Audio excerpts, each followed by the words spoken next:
फिरोज नेहरू जी को सवालों के घेरों में खड़ा करते रहे, लेकिन इससे यह तात्पर्य नहीं है कि नेहरू जी ने विकास नहीं किया या नेहरू जी ने भारत को कुछ दिया नहीं। नेहरू जी जब सत्ता में आए तो उन्होंने इंडिया टेलीकॉम इंडस्ट्री बनाया, भाखड़ा नांगल डैम बनाया, दामोदर वैली कॉर्पोरेशन बनाया, हीराकुंड डैम बनाया, हिंदुस्तान मशीन टूल बनाया, भारत हैवी इलेक्ट्रिकल लिमिटेड बनाया, हिंदुस्तान शिपयार्ड बनाया, भारत पेट्रोलियम बनाया, हैवी इंजीनियरिंग कॉर्पोरेशन बनाया, इंडियन ऑयल कॉर्पोरेशन बनाया, हिंदुस्तान एंटीबायोटिक्स बनाया, हिंदुस्तान इंसेक्टिसाइड्स बनाया, नागा अर्जुन सागर डैम बनाया, इंडियन ड्रग्स फार्मास्यूटिकल लिमिटेड बनाया,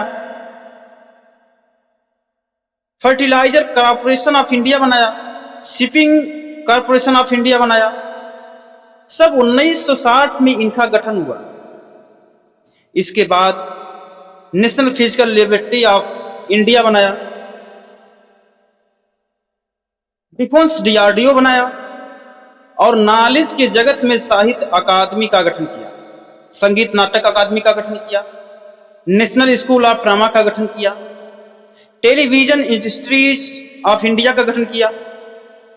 मात्र 1950 से लेकर 1964 के बीच सिर्फ 14 साल में पंडित जवाहरलाल की उपलब्धियां अनगिनत हैं। पंडित जवाहरलाल नेहरू के दामाद फिरोज गांधी की मृत्यु 1960 में 48 साल की उम्र में दिल का दौरा आने से हो गया। उनकी अंत्येष्टि हिंदू और पारसी रिवाजों से हुई। उनका पार्थिव शरीर 3 हिस्सों में बांटा गया। एक हिस्सा संगम में, दूसरा पारसी कब्रिस्तान में और तीसरा हरिद्वार में विसर्जित कर दिया गया। मगर फिरोज की असली त्रादसी उनकी मृत्यु नहीं, बल्कि उनके बाद की उपेक्षा थी। इलाहाबाद के बमफुटगंज में आनंद भवन की चमक से कुछ मील दूर उनकी समाधि आज खामोश पड़ी। ना फूलों की माला है, ना आंसू बसे घुला हुआ नायक और ना उनकी अनसुनी कहानी।